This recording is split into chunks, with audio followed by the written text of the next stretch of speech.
예레미야서 47장 1절에서부터 7절까지입니다. 예레미야서 46장은 애굽에 대한 심판입니다. 이스라엘 백성들이 끝까지 큰 소리를 쳤던 이유가 뭐냐면은 애굽 때문이었습니다. 사람은 믿을 구석에 조금만이라도 있습니다. 자기가 의지할 것이 조금이라도 있으면은 끝까지 버텨보는 겁니다. 큰 소리 쳐보는 것입니다.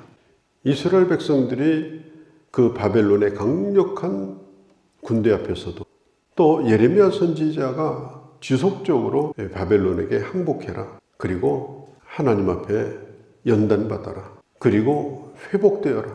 이것은 하나님의 계획이다. 분명히 얘기했지만은 유다 백성들은 그 말을 듣지 않았습니다. 왜 듣지 않았느냐? 애굽 때문이었어요. 자기가 의지하던 것이 있으니까. 또 자기를 도와줄 것 같은 뒷배가 있으니까. 예레미야 당시에 이미 아수르는 이미 다 이제 끝나가는 상황이고 또 새로운 신흥제국으로 바벨론이 일어나고 있고 또 남쪽으로는 애굽이 늙은 사자와 같이 모양은 사자인데 힘이 다 빠진 그런 나라가 있습니다. 근데 애굽은 그래도 아직도 자기가 힘이 있다고 큰 소리를 치는 거예요. 그래서 유다를 자기들이 지켜주겠다. 그 다음에 애굽과 이 바벨론이 지금 망해가고 있는 아수르에 대해서 영향을 끼치려고 이런 각축전을 지금 벌이고 있는 가운데 애굽을 선택한 겁니다. 유다가. 애굽이 우리를 도와줄 거다. 근데 하나님은 하나님 없이 인간이 의지하던 것이 얼마나 허무한가. 그게 얼마나 쉽게 허물어지는 담벼락과 같은 썩은 밧줄 같은 그런 존재인가. 그걸 아주 철저하게 보여주는데 애굽을 의지하고 자기들이 보여줄 거라고 애굽의 품으로 돌아간 그 유다의 백성들, 바벨론 군대는 결국 애굽까지 쳐들어옵니다. 애굽까지 쳐들어와서 유다 백성들을 하나님의 심판하죠. 하나님의 심판을 피할 수는 없다. 우리가 할 수 있는 것은 하나님의 뜻 앞에 순종하는 것이다 라고 하는 걸 철저하게 보여주고 있습니다. 그리고 이제 47장으로 넘어가면 이 47장은 아주 지속적으로 하나님의 백성들을 괴롭히던 민족이 있어요. 그게 누구냐면은 블레셋입니다. 블레셋. 이 블레셋에 대한 하나님의 심판이에요. 이 블레셋은 강력한 나라는 아닙니다. 또 체계를 갖춘 나라는 아니에요. 그러니까 여러 부족들이 모여있는 이런 연합체와 같은 것인데, 그러니까 강력하진 않아도 이 힘이 있는 자들이 있잖아요. 그런데 약한 자를 끊임없이 괴롭혀요. 뺏어가요. 수시로 와서 도둑질해가요. 깡패들 건달들이에요. 이 블레셋은 바로 그런 나라입니다. 강대국은 아니지만 계속해서 하나님의 백성들을 힘들게 만들었던 그런 자들입니다. 그러니까 이 블레셋은 그런 연맹국가와 같은, 그러니까 5개의 도시인데요. 성경에 자주 나옵니다. 5개의 도시가 연합해가지고 국가와 같은 이런 힘을 만들어서 이제 자주 약한 나라들을 이제 전쟁을 하는데 특별히 이 이스라엘 백성들과 아주 악연 관계입니다. 그래서 블레셋과의 이 전쟁은 계속됐습니다. 이 아브람 때도 아브람의 재산을 약탈을 했죠. 아브람이 블레셋 지역까지 이제 깊숙이 들어가니까 이 아브람의 것을 싹 뺏어버리죠. 또 아브람의 아들인 이삭이 짐승을 키우기 위해서 우물을 파지 않았습니까? 그러니까 우물을 파는 대로 또 빼앗아요. 우물 팔 때까지는 내버려둬요. 그러다가 물이 잘 나오면 또 뺏어 먹어요. 아주 이 블레셋은 깡패 건달 같은 이제 그런 자들인데 이스라엘 백성들을 이렇게 한없이 괴롭히는 자들입니다. 그들에 대하여 하나님은 어떻게 하셨느냐. 그걸 기록하고 있는 것이 오늘 47장 1절에서 7절까지의 말씀입니다. 그러니까 46장 우리가 잠깐 들여다보면 대조적이에요. 이제 46장 27절, 28절에 보면 이 하나님의 백성에 대한 하나님의 계획은 뭐냐? 그러니까 46장의 애굽에 대한 하나님의 심판, 또 47장의 블레셋에 대한 하나님의 심판, 그 사이에다가 이렇게 삽입구절로 두 절을 넣어놨어요. 그게 47장 28절, 27절, 28절 이 두 절의 말씀입니다. 이건 무슨 내용인가 하면 하나님은 애굽에 나가 있는 하나님의 백성들을 끝까지 추격해서 하나님은 심판하십니다. 그런데 하나님의 백성들을 심판하는 것과 이방인을 심판하는 건 달라요. 46장 27절, 28절에 보면 하나님의 백성을 심판하는 것은 끝장내려고 하는 것이 아닙니다. 완전히 없애려고 하는 것이 아니에요. 내가 너를 영원히 버렸다. 이제는 끝장난 거다. 성경은 그렇게 말하고 있지 않아요. 그래서 46장, 47장 그 사이에다가 두 절을 든 것은 하나님의 본심이 뭔가를 너는 잃어버리지 말라. 그걸 얘기하고 있는 거예요. 야곱아, 두려워하지 말라. 놀라지 말라. 두려워하지 말라. 놀라지 말라. 내가 너를 저 먼 곳에서부터 달려와서 너를 구원할 거다. 그리고 평안히 거할 거다. 야곱아, 내가 너와 함께 할 것이다. 아주 무지무지한 하나님의 징계 가운데에도 하나님은 이 말씀을 꼭 잃어버리지 않습니다. 그러니까 하나님의 백성들도 하나님 앞에 심판을 받을 수가 있어요. 아주 강한 하나님의 징계를 받을 수도 있습니다. 그러나 그 심판은 결코 멸망받는 지옥 가는 그런 심판은 아닙니다. 그런 저주를 하나님의 백성에게 하지 않으십니다. 그 가운데도 언제나 주님은 긍휼을 잃어버리지 않아요. 하나님의 계획이 뭔가를 잃어버리지 않아요. 그 모든 고난 가운데서도 하나님의 계획이 있다는 것을 가르쳐 주십니다. 내가 너를 보호할 것이다. 내가 너를 결코 버리지 않고 회복시켜 줄 것이다. 다시 돌아오게 할 것이다. 흩어진 나라에서 다시 돌아오게 해서 그 하나님의 백성들을 모으실 것이다. 그리고 잠깐 막대기로 사용했던 그 나라들, 하나님의 백성들을 괴롭혔던 그들에 대해서는 내가 또한 심판할 것이다.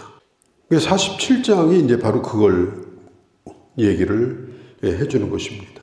그러니까 이 블레셋만큼 이스라엘 백성들을 괴롭힌 자들이 없어요. 강대국이 약한 나라를 괴롭히는 것이 아니라 옆에 있는 불량배 같은 나라가 괴롭히는 거예요. 예전이나 지금도 마찬가지입니다. 근데 여기 보면은 이 블레셋을 하나님이 심판하실 때에 얼마나 철두철미하게 심판했는가. 이 블레셋 사람들이 이렇게 말해요. 언제 이 칼을 거둘 겁니까? 언제 우리를 치시는 이 손을 거두실 겁니까? 제발 좀 그 칼을 칼집에 좀 꽂아 주십시오. 더 이상 그 칼을 휘두르지 않도록 좀 멈춰 주십시오. 얼마나 블레셋이 겁을 먹고 두려웠는지 6절에 보면 그런 얘기를 하고 있어요. 그러나 47장 7절에 이 일이 다 이루기까지 결코 잠잠하지 않을 것이다. 결코 쉬지 않을 것이다. 왜냐하면 하나님이 정하신 일이기 때문에 하나님이 작정하시고 그리고 시작하신 일이기 때문에 말려도 안 되고 애써도 안 된다. 하나님의 그 심판의 손은 끝나기까지 거두지 않을 것이다. 이제 그때 이제 이 앞에 보면 두루와 시돈도 나와요. 두루와 시돈 지방은 4절에 블레셋 지방은 아니에요. 그러나 해변가를 따라서 쭉 올라가면 두루와 시돈하고 연결이 되는데 이 블레셋이 또 두루와 시돈하고 이제 동맹을 맺어가지고 이제 나라가 어려울 때는 이들도 또 손을 잡았어요. 그러니까 마치 이 유다가 애굽하고 손을 잡은 것처럼. 그런데 하나님께서는 이 두루와 시돈, 그 다음에 그가 의지했던 크고 작은 섬들 이런 것도 하나님께서 블레셋과 똑같이 다 심판을 하고 있는 모습을 여기 볼 수가 있습니다. 이 선지자가 물어요. 언제까지나 몸에 상처를 내며 피를 흘리며 통곡할 것이냐? 그러니까 선지자의 물음에 대해서 대답하기를 제발 좀 이 칼을 좀 걷어달라. 칼집에 조용히 좀 이 칼을 좀 보내달라. 좀 무리로 쉬게 해달라. 그러니까 결코 7절에 쉬겠느냐? 저였기 때문에 쉴 수가 없다. 역사를 보면요. 이 블레셋이라는 나라가 이제 나중에 망하는 그런 기록이 남아 있습니다. 결국은 이 블레셋도 망해가지고 바벨론으로 이제 추방을 당하게 되는데 이런 얘기가 남아 있어요. 블레셋 사람들이 바벨론으로 추방이 되는데 블레셋 사람들에게 어떤 일이 있었는지 그것으로 끝났다. 그러니까 유다 사람들은 바벨론으로 끌려갔잖아요.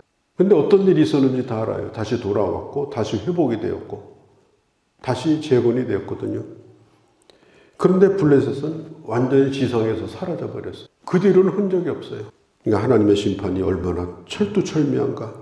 하나님의 자녀도 우리가 보셨잖아요. 46절에 그야말로 숨이 멈출 정도로 애굽까지 추격해가지고 나일강 갈대숲의 숨은 자들까지 다 뽑아내가지고 거기서 바벨론 군대를 만날 줄 누가 알았겠어요. 하나님의 택한 백성도 그렇게 심판하시는데 그 하나님의 택한 백성들을 고통스럽게 했던 그 자들에 대한 심판은 얼마나 철두철미하시겠는가 하는 것을 오늘 이 47장에서 보여주고 있는 것입니다. 하나님의 백성들의 마지막은 영광스럽게 됩니다. 그러나 그 과정은 하나님의 백성이라 할지라도 또 만만치 않습니다. 왜냐하면 하나님의 백성답게 하나님이 세워가시기 때문에 하나님의 계획이 있기 때문에 그러니까 하나님의 택한 백성에 대한 하나님의 계획은 결코 멸망이 아니라 회복이다. 그리고 궁극적으로는 구원이다 라고 하는 것이고 그리고 악한 자들에 대한 심판은 결국 블레셋이 역사 속에서 끝난 것처럼 그런 심판으로 끝이 나게 될 것이다. 왜 이 얘기를 해주고 있는가 하면 지금 유다도 이제 나라가 다 망하고 없어진 상황이 있지만 그러나 그 가운데도 하나님의 구원이 있으며 너와 이방인은 분명히 다르다라고 하는 걸 다시 한번 보여주고 있는 것입니다. 우리를 향한 하나님의 선하신 뜻, 하나님의 본심이 뭔가 언제나 이걸 잃어버리지 말고 어떤 경우에도 우리가 주님을 바라보면서 때로는 우리가 살면서 참 이 북한 나라 같은 경우는 정치적으로도 불량국가잖아요. 불량배. 참 여러 가지 우리도 어려운 일을 겪고 있습니다. 주변을 봐도 마찬가지고 그러나 하나님의 공의가 살아있고 하나님의 백성을 향한 뜻과 하나님의 교회를 향한 하나님의 계획이 언제나 변함이 없음을 믿고 우리는 오늘 찬송한 것처럼 주님이 주신 평안을 잃어버리지 아니하고 오직 믿음으로 살아가는 그런 주님의 자녀들이 되어야 할 줄로 믿습니다. 거룩하신 우리 아버지, 하나님의 백성을 향한 하나님의 뜻은 그 죄에 대하여 남김없는 하나님의 심판이지만 그러나 언제나 그 끝은 구원이요 회복인 것을 보여주셨습니다. 그러나 불량배 같은 나라인 이 블레셋은 결코 그 칼집을 꽂지 아니하고 쉬지 아니하고 잠잠하지 아니하고 정하신 대로 심판하시겠다고 말씀하셨습니다. 우리가 어떤 하나님의 그 뜻 가운데 살아가고 있는 자이며 우리의 결론이 무엇인가를 알고 어떤 고난 가운데서도 믿음으로 담당하며 하나님의 삶으로 살아가는 그런 저희가 되도록 은혜 베풀어 주시옵소서. 우리 주 예수님의 이름으로 기도하옵나이다. 아멘.